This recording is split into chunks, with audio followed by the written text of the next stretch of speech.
Welcome back to the deep dive. Okay, put on your hats and strap on your metaphorical mittens, because today we are analyzing a strategic playbook that popped up in a pretty unusual place. Yeah, not a boardroom, not a battlefield. No, we're heading to the frozen playground of Maple Hollow Elementary. We're looking at that moment the first big snow of the year hit, and how it turned a regular recess into, well, something else entirely. It's such a great scene. Our sources paint this picture of the schoolyard as this, sparkling winter stadium. And the kids are all bundled up so much they look like little marshmallow astronauts. Exactly. And it sounds whimsical, but what we're actually digging into here is a pretty sophisticated case study in applied psychology. It's about skill diversity and really redefining what it even means to win. That's the core of it. This wasn't just a snow day free-for-all. Our mission for this deep dive is to unpack the very specific structure that Coach Pinecone put in place the second she blew that whistle. And energy just erupted. Right? Oh, yeah. She announces the Snowball Olympics, and it's this immediate, deliberate injection of structure into what would otherwise be just, pure chaos. And that structure is everything. This whole deep dive is about that framework she built. This wasn't designed to find the fastest runner or the kid with the strongest arm, the usual recess heroes. Right. No, this was built to foster success across a whole spectrum of skills, to force that diversity, and maybe most critically, to demand teamwork. The foundation for this is, I think, just genius, because the teams were mixed on purpose. The sources are really clear on this. Fast kids were intentionally put with careful kids, shy kids with loud kids. It just instantly levels the playing field. No single star could carry their team. It's organizational brilliance, really. It signals to every single kid right from the start that your individual dominance, that's not the metric for success today. The structure demands you use complementary skills. And we can't forget that other crucial piece of team morale. Oh, chili flip. The special participant, Chili Flip, the penguin-shaped snow mascot. A great reminder that sometimes, the goal is just to show up and be part of the process. Yeah, exactly. Okay, let's unpack this playbook, because the events themselves were really specific. They were labeled with colorful flags all over the playground. We've got 4 distinct challenges. The snowball toss, the precision roll, the snow stack sprint, and the team target challenge. And each one, you'll see, sort of subverts a common idea about competition. How so? Well, they're designed to teach a specific lesson that really runs contrary to the kind of brute force paradigms we see everywhere in the adult world. Okay, so let's dive into that first one, the snowball toss. Yeah. The goal was distance, not speed. That alone changes the dynamic immediately. It does. And our sources give us 2 great contrasting approaches. First, we have Max. He comes in with pure, raw muscle, just hurls his snowball like a rocket. And the result was pretty predictable. Spiel at. It just exploded into this cloud of sad midair snow dust. His whole high-velocity, aggressive approach failed completely. Why, though? Just because the snow was too powdery. Well, the material itself, the snow was unforgiving to that kind of brute force. It just wasn't dense enough to handle that sheer speed and strain. But wait a minute, though. Are we saying there's no value in speed or brute force here? If Max had just packed his snow a little bit better, maybe he could have thrown more snowballs. Right. Overwhelmed the competition with sheer volume.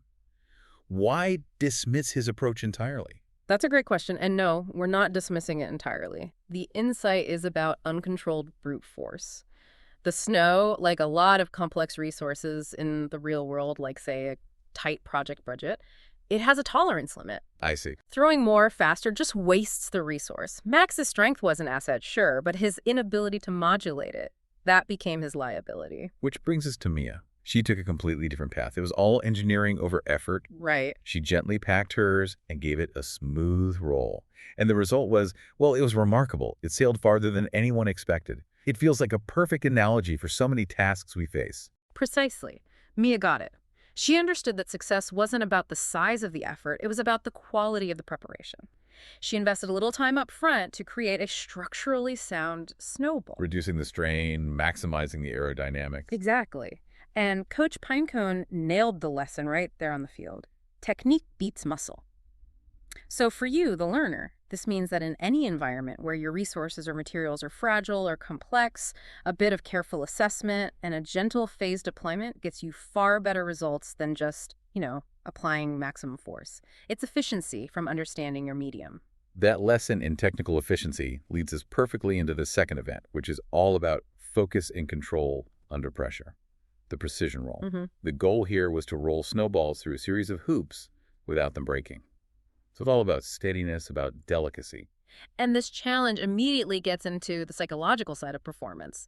The kids had just learned that strength is, well, pretty irrelevant if you don't have control. Now they had to prove they could maintain that control in front of everyone. And the human element here just jumps off the page.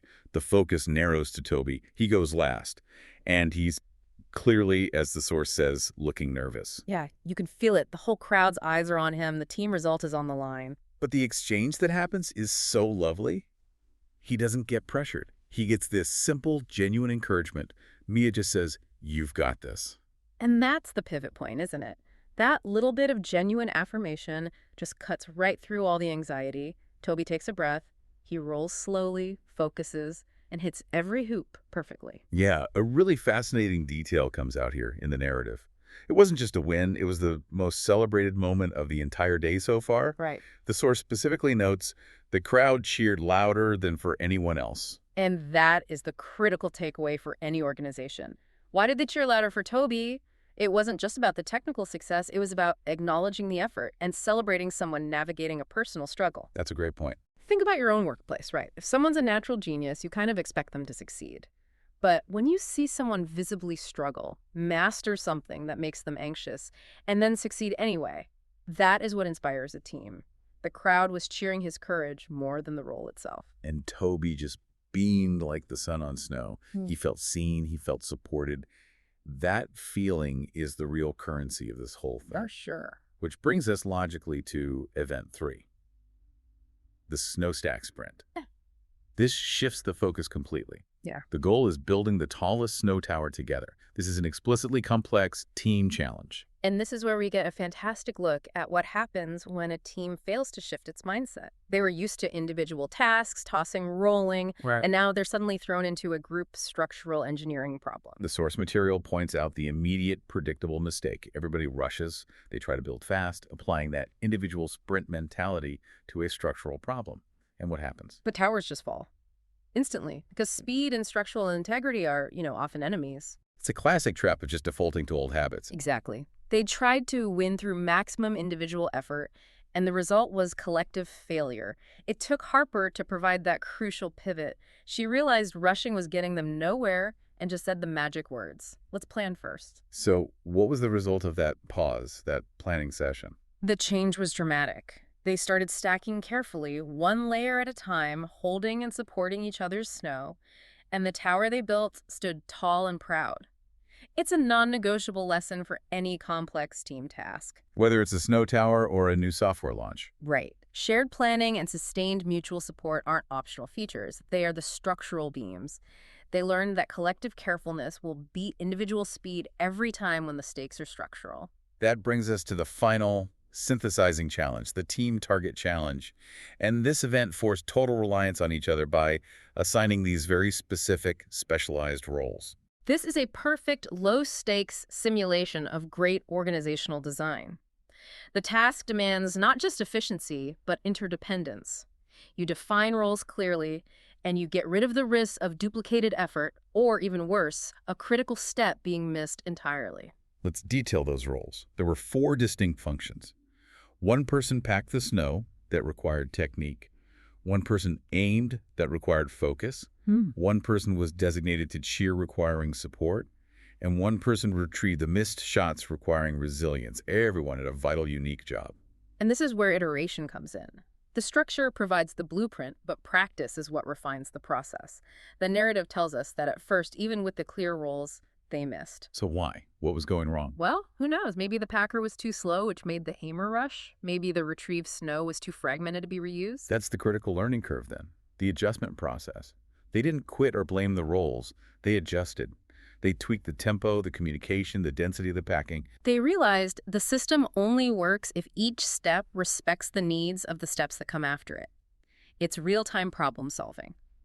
The packer adjusts based on feedback from the aimer. The aimer waits for the perfectly crafted ball. That dynamic exchange is the heart of effective teamwork. It's moving from just defined roles to dynamic cooperation. And then it clicks, the roles harmonize, and we get that really satisfying climax. Thump, bullseye. The snow shoots up like fireworks, and the bell rings, signaling the end of the whole experience on a perfect, synchronized success.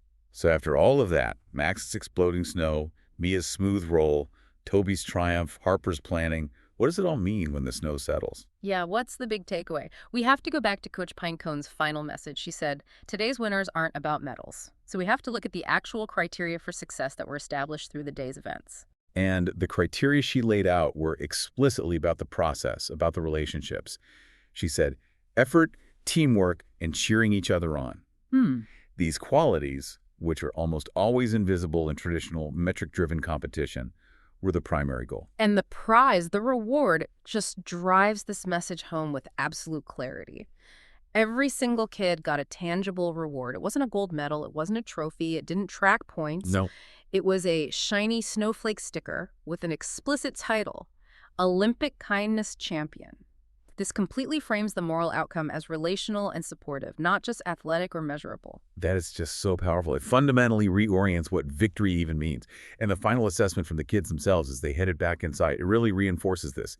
Max, the kid who started out with brute force, just grins and says, best recess ever. And Mia, the one who mastered the technical side, she gives us the summary that really captures the whole deep dive. And nobody even had to win for it to feel amazing. The source is crystal clear. The experience of collaborative effort, the validation of someone's personal struggle, the joy of mutual support, that was the ultimate reward. That internal validation made the day memorable, not some external prize. So what's the application for you, the learner? This Maple Hollow playbook gives us such a clear example that intentional structure-mixed teams, varied challenges, can completely transform competition. It changes the game from, a zero-sum race where one person wins and everyone else loses into a real mechanism for mutual skill development and communal celebration. So when you're designing tasks or meetings or competitive frameworks, the most valuable output might not be the highest score. Exactly. It might be the highest engagement and support you can foster in the group. The goal shifts from maximizing performance to maximizing positive participation. Absolutely. And we'll leave you with this final thought to carry forward. If a shiny snowflake sticker was enough to redefine victory for Max and Mia, what small, symbolic, non-monetary rewards could you introduce in your own teams? Whether it's a sports group, a sales department, whatever. How can you elevate effort and kindness above pure performance metrics? What might we all gain by focusing on that smooth roll and that supportive cheer just as much as we focus on the final bullseye? We hope this deep dive into the Maple Hollow Snowball Olympics proved valuable for you today. Until next time.